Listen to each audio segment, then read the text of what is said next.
Hi, Donna here from Blind Knitter, Homesteading New Zealand with the Blind Knitter. Hope you're all well today. It's a stunning day. If you can see outside, it's a beautiful autumn day for us. I've been out in the garden and picked produce, and I thought today I am such a purple peacock. If anyone has done the DOPE test, DOPE, or knows about dots, and I'll probably explain more as we go. I'm a peacock, which means I am an ideas person, very creative, lots of ideas. And Mr. Farmer isn't.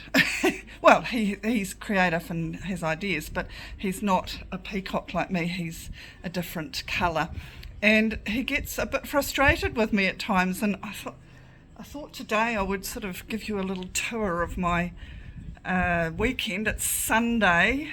It's the last day of March today. I think it's the 1st of April tomorrow. Happy April Fool's Day. If anyone's going to be doing that, I'll have to have a think. What I can do. Good luck to everyone. But I thought I'd give you a peek at my, what's going in my house. And I have taken over the whole house. Luckily, Mr. Farmer is an outdoor man, so for him it's been okay because he's actually out mowing the lawns at the moment on this gorgeous day. So this morning I have been out in the garden. I've picked tomatoes. I have picked basil, herbs, parsley, chives, and boysenberries. And so I'm going to turn you around. I'm going to take you around the house to show you my project household on a Sunday afternoon. I'll have to start packing up soon, ready for the week, but this is my Sunday afternoon. So here we go. First of all, here is my armchair by the TV. And of course I've got my knitting projects, or some of them, the ones that are on the go, down here. As they get bigger, you can see this one here is my crocheting project. I can show you those later, but as they get bigger, they start getting in big bags. So yeah, it takes a bit of space, but that is the knitting and crocheting area. Over here I've got patterns on the coffee table. Over on the spare chair I have a bag of patterns and a pile of fabrics to do something with. I like to cut out in bulk.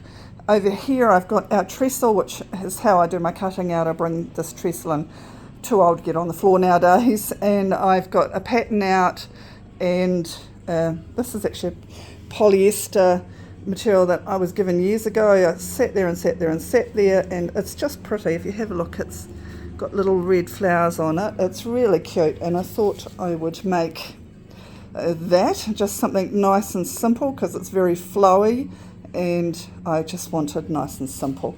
So that is all ready to cut out. You can see I use baked beans and spaghetti to hold my pattern pieces down. Don't pin.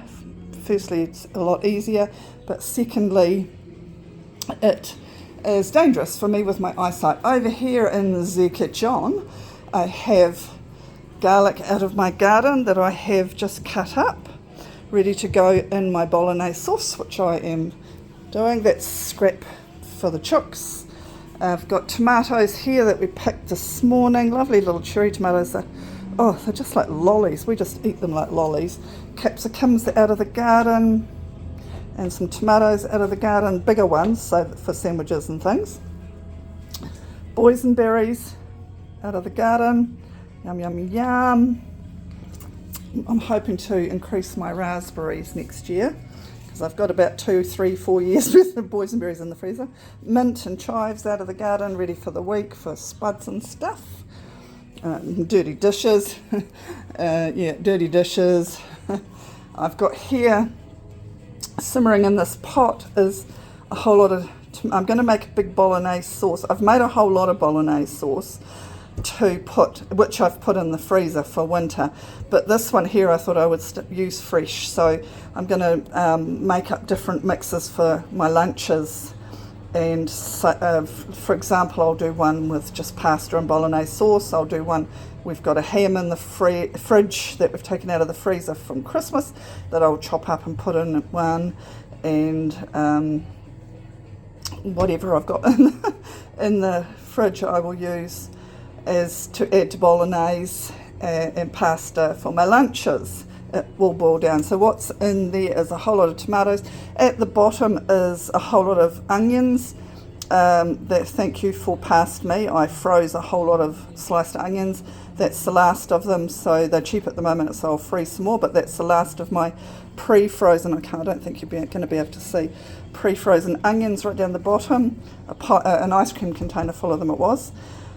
My tomatoes obviously out of the garden. I have basil on the top, and I have the garlic I'm going to add, balsamic vinegar, salt and sugar, and a bit of thyme. So I'm just going to simmer that up and put the lid on and leave it simmering till it reduces quite a ways down and cooks, probably a few hours, and then I'll cook up some pasta and make some lunch packs for me. So that is that. I can make some meatballs next week, and we can have bolognese and meatballs.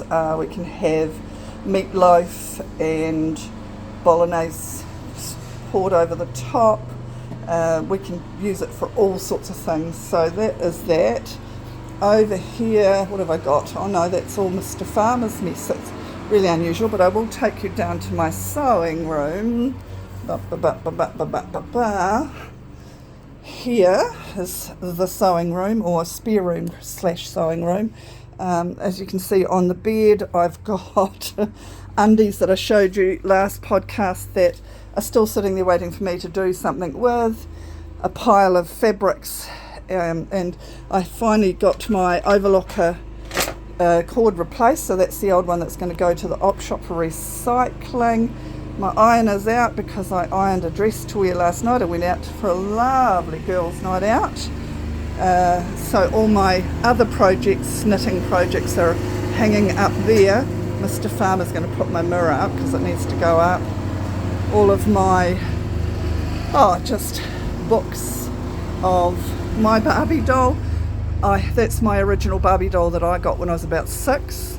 So that Barbie doll must be well over 50 years old, and she sits up there. All of my sort of patterns books, craft books, and most of my stash of wool. I've got 2 containers in the wardrobe as well, but that's the bulk of them. Of course, the overlocker, the sewing machine. This is what I've been working on at the moment, is a simple cotton top, just a simple day top for work. This one I made last week needs repair because I made it, and when I put it on I've missed some stitching, so I have to fix that. The breeze is shut the curtain. Of course, my dolly, which is amazing, and my very messy sewing shelves. I want to get rid of this, so my goal is to that's my chair that I do my counselling in, my EAP counselling. I want to put shelving up here right across the top and have my sewing table there, so that I've got all of this stuff, all of that stuff up in the shelving. So, and then I can put some special lighting underneath that'll come down onto my sewing area there, and then I'll put my chair over there where my sewing area is. It's because my sewing areas kind of there's Mr. Farmer gone past. So yeah, that's pretty much my projects on the go. So I've got a whole lot cut out. I got, where is the ones that I cut out? Oh yes, here. So here I have cut out two pretty summer shirts just to take away on holiday.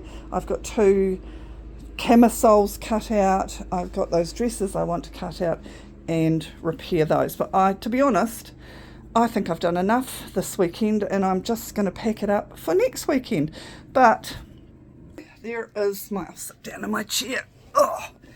There is my projects on the Sunday afternoon. That's what my house pretty much normally looks like on a Sunday afternoon. You can see why Mr. Farmer gets a bit angry. We've got a very little house, and I have projects scattered from one end to the other.